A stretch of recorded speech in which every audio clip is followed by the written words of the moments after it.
In the world we live in now, lifestyle matters greatly. It is not just a Gen Z thing. It is a working professional thing. Is there flexibility in your position? Do the actual hours worked matter? Or does it only matter if you get the work done regardless of time frame? Welcome to the Contributor Wednesday series on the Bridge the Gap Network. Each week, you'll hear from a thought leader discussing topics that are relevant and impactful to the senior living industry. Welcome to Bridge the Gap Contributor Wednesday. I'm Chris Heinz, and I am back to continue our discussion on recruitment, team building, and mindset. Let's face it, folks, there are jobs everywhere. And I mean everywhere. You can't drive by a business and not see a help wanted sign. I joked with my wife recently that it would be more eye-catching for a company to post a sign that said not hiring, because that would be so rare. What this means is that those that are looking for a new opportunity, the motivated professionals, regardless of level, they're going to be deciding between multiple job offers and will have to choose which is the best one for them. It is no longer simply a matter of, should I stay with my current company or should I go over to company A? It's, should I stay with my company, go to A, B, or C? And these opportunities can come from anywhere. They could come from a job posting on Indeed, LinkedIn, a company careers page. It could have come from a direct referral from a friend, a family member, a previous coworker. Heck, it even could have come from a previous boss. The possibility of a boomerang that we discussed in our last episode. And of course, it could have come from a recruiting source like myself and my team that focuses in the senior living space. Having said all of this, it is critical to understand why people leave their current position. And in the same respect, why they stay with the company they're at. Is money important? Heck yeah. Is technology important? Of course. Is work balance important? Obviously. Now, 10-second rant. There is no such thing as having a work-life balance. It's called life, gang. Okay, ran over. With the rare exception, people don't leave or stay just because of money. If money is truly the only thing that matters to an individual, the likelihood of them jumping ship in short time frames for an extra $3,000 or $5,000 just because a company is willing to pay them a little bit more is very likely. But that's not the norm. People stay and people leave for a variety of reasons. Now, let me ask you to think about the last time you left a company, or the last time you were deciding who to go to work for. You're an intelligent person. After all, you're listening to the Bridge the Gap podcast. That means that you probably made your decision based on several factors. And if you've listened to any of my previous episodes, you should know by now that I love acronyms. It's an easy way to remember what we're discussing. So of course, I have an acronym to illustrate these factors that become the decision-making reasons why someone stays where they are or why they leave to go somewhere else. We call it CLAMPS. No, your episode did not just buffer. There really are 2 L's in there. So let's break it down. C for challenge, L for location, that second L for lifestyle, A for advancement, M for money, P for people, and S for security. To better understand these motivators, let's discuss each one in a little more detail. C is for challenge.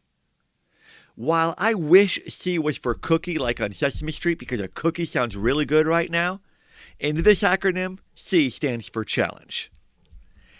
Will you be challenged in the new opportunity? Will it be exciting or boring? Is the direction of the group continually pushing the envelope? Or on the flip side of challenge, do you not want to be challenged? And do you really want to be in a position that is a little easier? Bringing the C home in our senior living world, will you be challenged in a good way at this community? Will your leadership team challenge you to become better? All of these questions or thoughts come to mind when I think about the word challenge. The first L is for location. 2 years ago, this purely meant where is the office or community located in relation to where you live, and beyond mileage, gas prices have impacted this element as well. In the crazy gas prices we're dealing with right now, we will have people that will make decisions by 3 or 4 miles longer because they don't want to put out the money for gas. But the world that we live in now is not just about commute times. We are in the age of remote, flexible, hybrid, or fully in-office roles.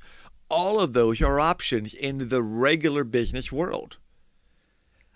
Of course, if you are in a community leadership position or you are a community team member, remote and hybrid just aren't options. You kind of have to be in the community to take care of the residents. So, what are you looking for in the right opportunity? Does the new opportunity offer the structure in terms of location?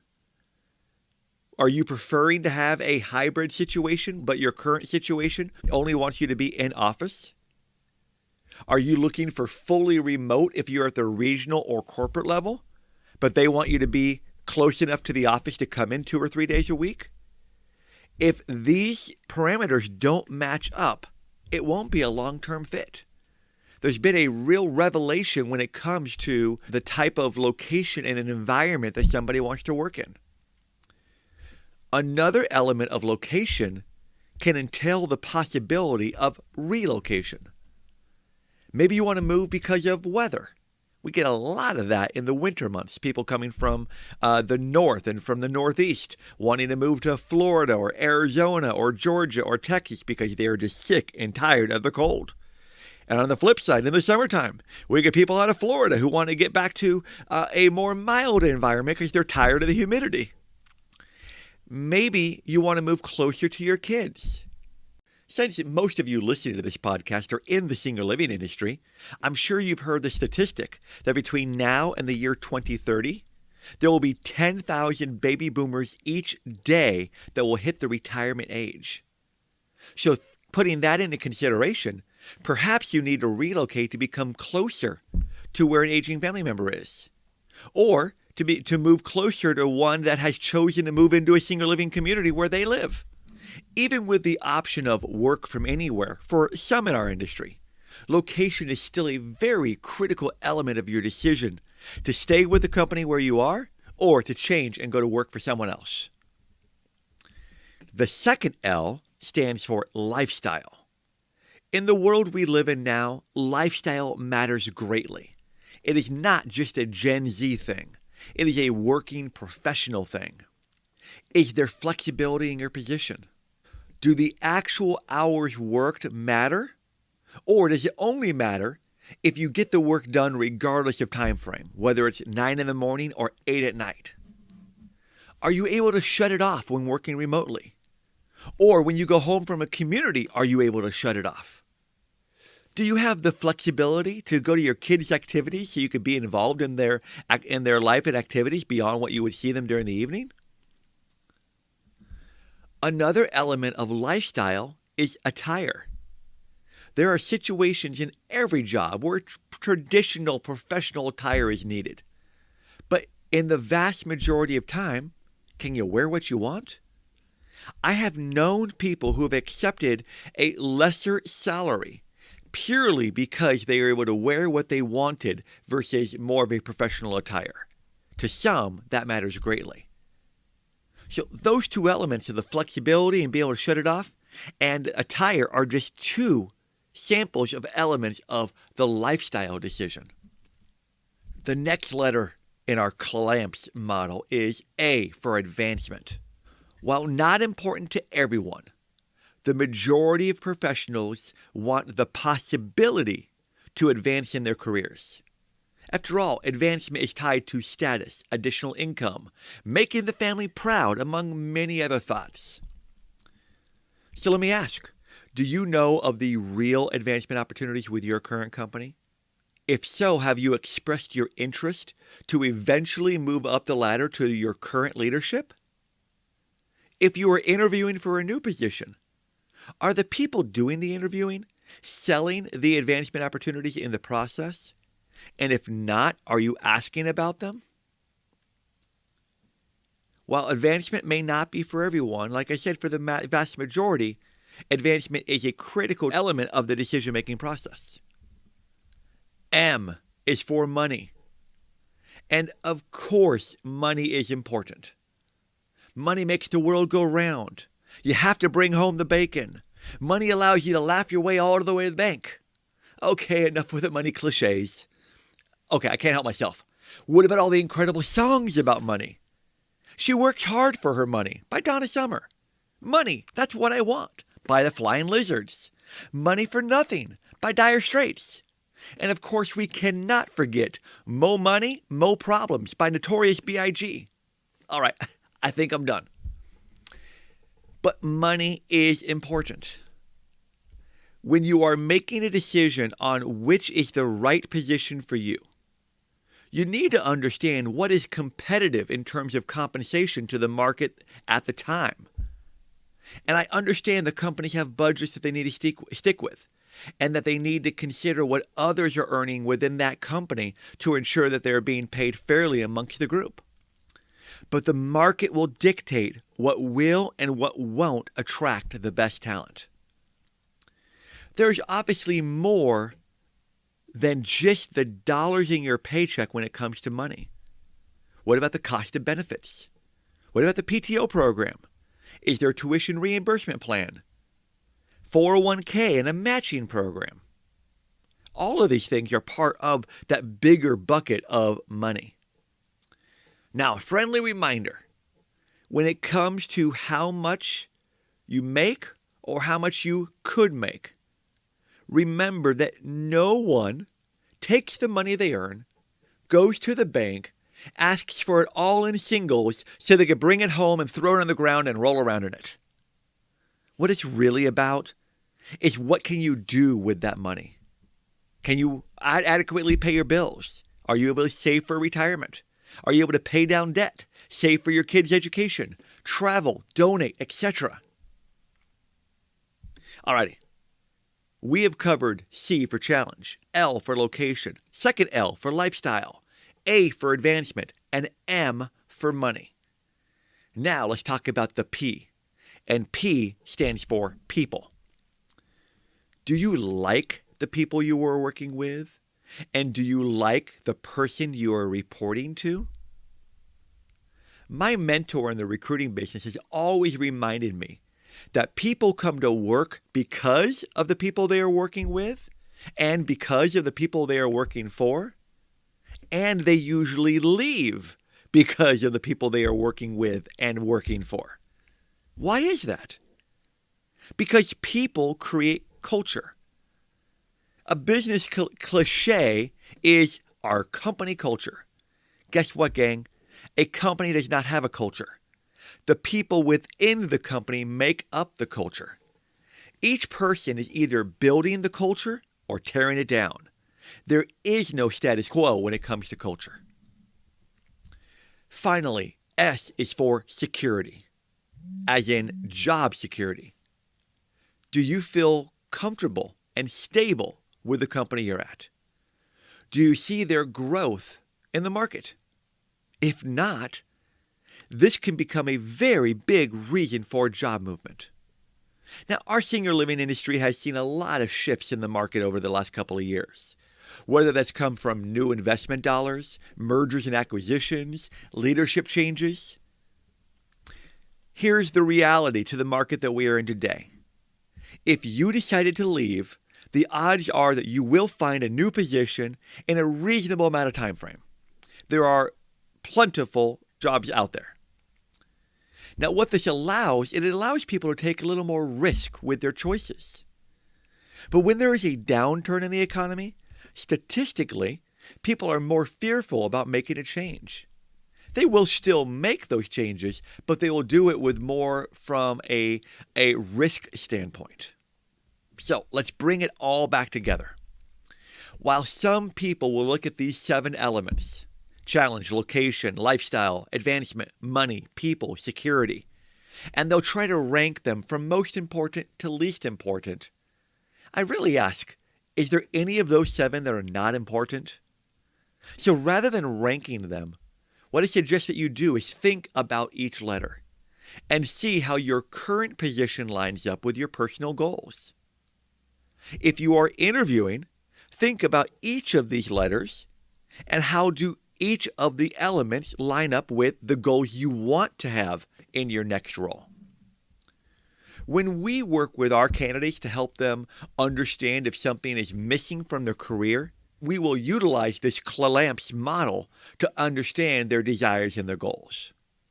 When we work with our client companies and help them find the best talent to fill their critical roles, we will work to uncover their selling points within this Clamps model. So my challenge for you is twofold. 1, evaluate your current situation within each of the letters of Clamps. If something is missing, work to improve it. Have a sit down with your leadership and see if you could figure out how things can be improved, not just on a short-term basis, but on a long-term basis. You don't have just to leave the company because something doesn't line up. You have the opportunity to find out how something can be improved. 2, if you are interviewing candidates to hire, make sure that you are selling the important elements of each of these letters. Now, of course, if you are having troubling with any of your messaging, please reach out to me. I'd be happy to talk to you about it. I've committed that in each episode, I will incorporate in a mindset moment. Well, now is that time. If you're listening to this when it first comes out, that means we have wrapped up very recently the first quarter of the year. And I am confident that almost all of you listening are goals-oriented. That means that you've probably created several goals that you've wanted to achieve in 2022, some personally and some professionally.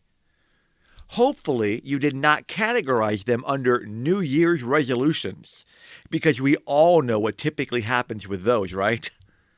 But instead, you have created SMART goals that were time-focused. Maybe you are on track for every one of them. Maybe you are ahead of some and behind on others.